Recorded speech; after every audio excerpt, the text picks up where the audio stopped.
Sometimes video game side quests can be pretty darn well hidden. Sometimes this is intentional and sometimes it's not, but what ends up happening a lot of the time is a lot of players completely look past it. I'm Jess from What Culture, and here are 10 missable video game side quests you need to do.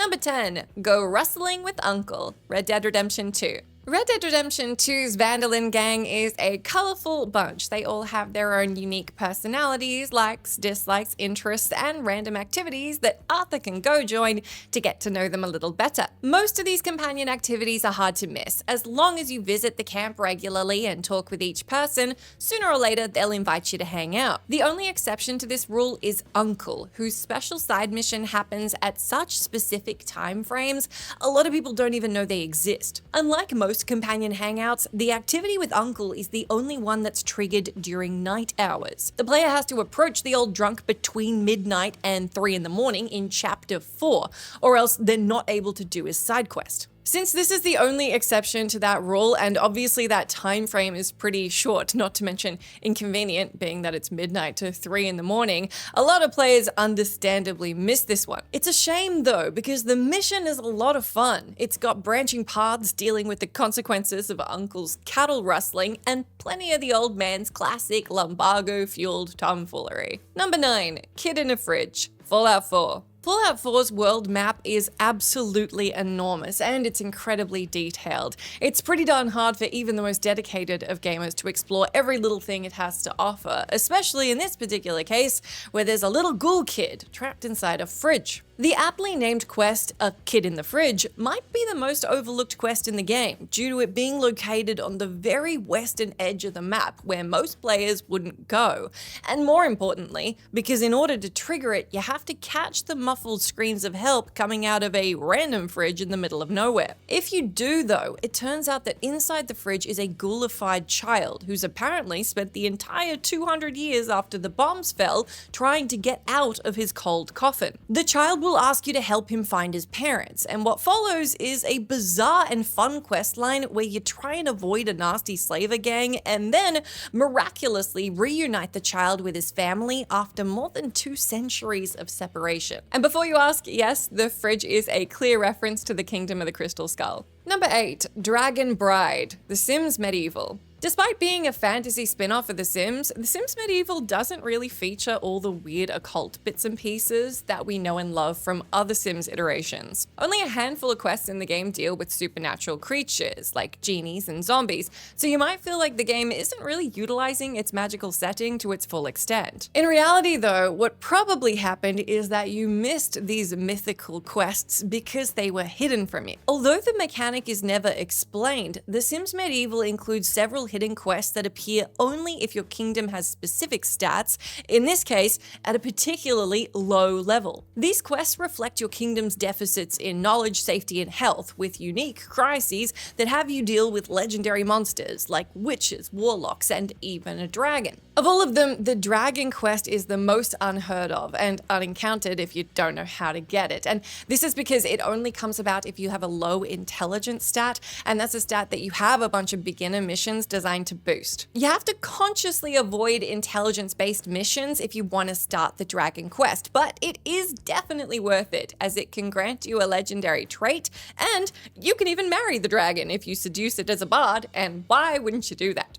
Number 7, Sviddy and Sibby's Feud, The Elder Scrolls V Skyrim. Many quests in The Elder Scrolls V Skyrim, pretty much any Elder Scrolls game or RPG, can be summarized as, hello, can you go fetch this, kill this thing, bring it back to me, and then I will give you gold and or experience points. On top of that, everything you need to do is laid out right in front of you with very clear objective markers, which is why some Skyrim players might be surprised to learn that the game features a small side quest that actually requires real detective work. One of the easiest quests to miss in Skyrim is the feud between Sibby Blackbriar and his former lover Sviddy. The reason why a lot of players might not have even heard of this quest is because its quest giver, Sibby, is locked up in Riften's remote dungeon for killing Sviddy's brother. Sibby explains that he killed Sviddy's brother after the girl caught him with another woman. He tells you he wants revenge for being locked up, and he's going to reward you if you give him information about Sviddy's whereabouts. What makes this quest unique is that it doesn't tell you where Sviddy is. You get basic information about her, like she's a talented singer, but then it's up to you to figure out how to find her based on her artistic talents alone. No quest markers for you, mighty Dragonborn. You got this one on your own. Number 6, DeLorean Mission, Driver San Francisco.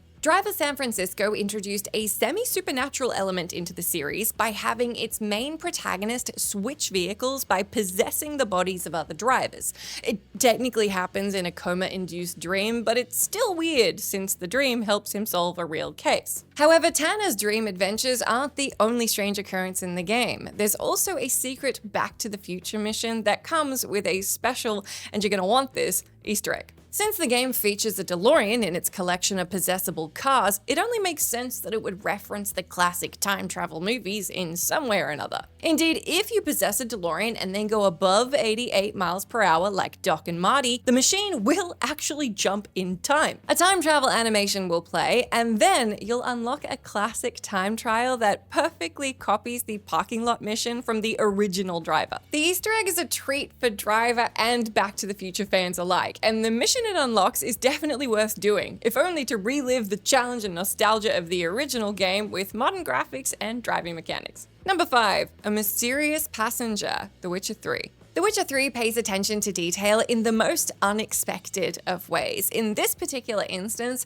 it's a hidden quest that only triggers if the player does things in the game out of order. If you follow the line of the main quests normally, doing them in order at the recommended level for completing them, Geralt is meant to visit Skellige after the events at the Bloody Baron's Keep. However, while it is difficult to do these quests out of order due to the higher level of enemies, it is possible to finish the main quest line on Skellige first. And when this happens, the game will actually give you a unique quest called A Mysterious Passenger. Now, you need this to resolve a certain inconsistency in the plot. Because the quests for the Bloody Baron culminate with Geralt learning of Uma, the ugly creature that was traveling alongside Ciri before she went missing, A Mysterious Passenger allows the player to learn this information from an alternative source by asking one of Skellige's Jarls, Larvik. The quest isn't challenging, nor is it action-packed, but it's definitely worth experiencing at least once if you love The Witcher 3 storyline and you're just interested to see what CD Projekt Red decided to do if you mess with the intended series of events. Number 4, Finding the 4 Horses of the Apocalypse and the Unicorn.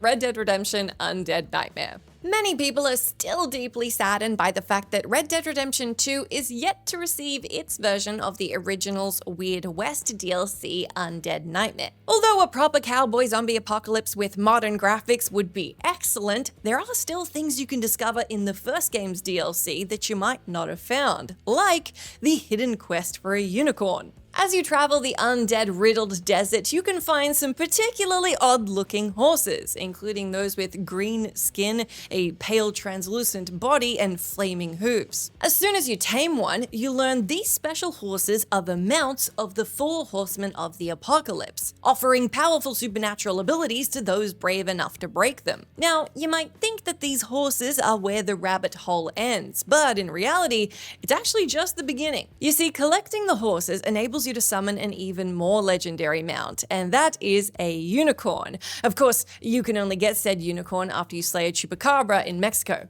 Because of course. Because the goat sucker is incredibly hard to stop due to being small and fast, most players don't even know it exists, let alone that it's a part of a quest for a majestic horned steed. Number 3, He Who Was Never Seen, Baldur's Gate 3. The Shadow-Cursed lands are easily the most entertaining and interesting location in Baldur's Gate 3. Its twisted landscape and dark corners hide a lot of different secrets, including a side quest that most players completely overlook on their first playthrough. Punish the Wicked is a quest in which you'll help a mysterious stranger interrogate a ghost in the hopes of getting her to confess to her past crimes. The premise is absolutely fascinating, and yet a lot of people don't realize the quest even exists due to its giver, However, he who was setting his camp up on the furthest outskirts of the map. Unless you do a lot of exploration on your own and check every nook and cranny, it's unlikely you'll even find the guy. The quest is definitely worth checking out though, as without spoiling anything, it does come with a twist about the ghost's crimes, and he who was is implied to be a Shadar Kai, an elf hailing from the pocket world of the Raven Queen, the goddess of death. To sweeten the deal even more, if at the end of the quest you do side with he who was, he gives you the permanent ability to summon his little raven pal Quoth, so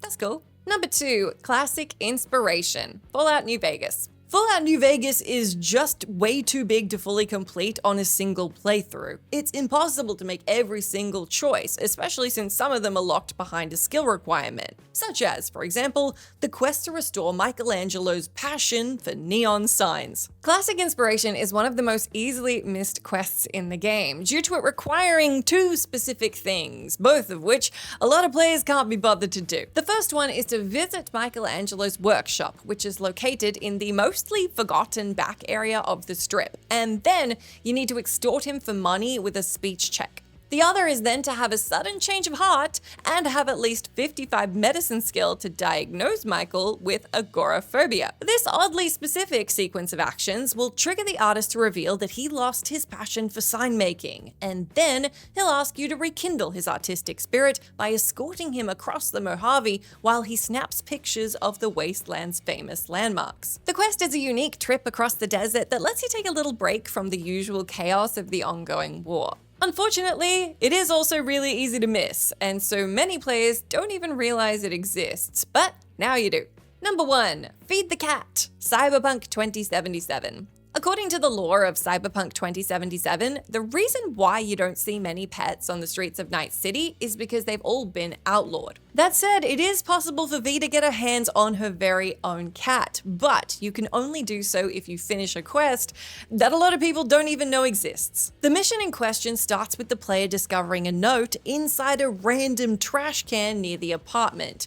You can probably guess why the quest isn't better known. The note will tell you to feed the cat, triggering the gig to tame your very own feline companion. Shortly after taking the note, V will gain the option to set up a bowl near the trash can and fill it with cat food. If you return to the spot the next day, the cat Nibbles will be right there and you can scoop him on up and take him back to your apartment. The quest is an absolute must for those who find Night City a little too devoid of animal buddies. Sure, it's illegal to own one without paying, but the risk of getting caught is absolutely worth having a little bald gremlin keeping you company. Also, it's not going to be the first or the last illegal thing you do in this game.